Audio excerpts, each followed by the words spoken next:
Hello, my name is Simone Barkley, and I co-manage education programs at National Aquarium. In National Aquarium's conservation education programs, students explore human interactions with the Chesapeake Bay, urban conservation, and environmental justice. In August 1982, the National Aquarium launched free educational opportunities for students who attend or are graduates of the Baltimore City Public School System. The program was named in honor of a local African American engineer and aquarium benefactor, Henry Hall.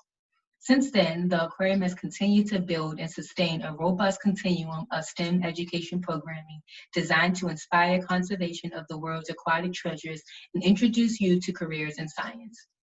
In 2019, our conservation education team evaluated and redesigned these program models to establish pathways for young people to progressively engage with the National Aquarium from pre-K through high school. Our learning opportunities are focused on inspiring the next generation of environmental stewards and providing quality formal and informal STEM education without barriers to access. Additionally, we have worked to incorporate increased representation throughout our programming.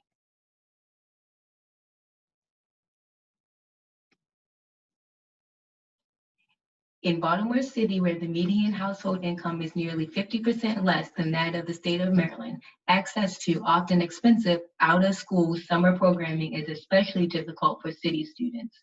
Our free, high-quality educational summer camps engage Baltimore City students from the summer prior to fifth grade through the summer after high school graduation. As participants return year after year, they travel further from home to more challenging natural areas, and the STEM skills that they use to study those environments grow in complexity. From loggerhead sea turtle patrols in Florida to shark tagging in Cape Cod, students learn about careers in STEM fields from practicing professionals. Graduating students who pursue a post-secondary degree in a STEM subject are granted a modest scholarship award and often return to the program during summers to work as counselors and mentor new participants. Having students that have graduated from the program act as mentors to current participants is one way that we have elevated our experiential learning programs to include a high priority on increased representation.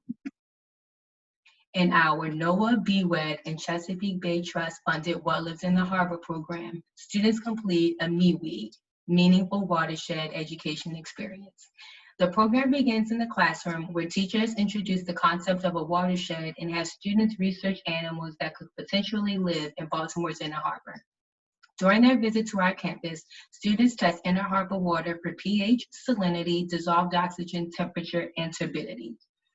Using their data, the students make a hypothesis about what organisms could live in the harbor and test their hypothesis by completing a biological sampling of a habitat cage.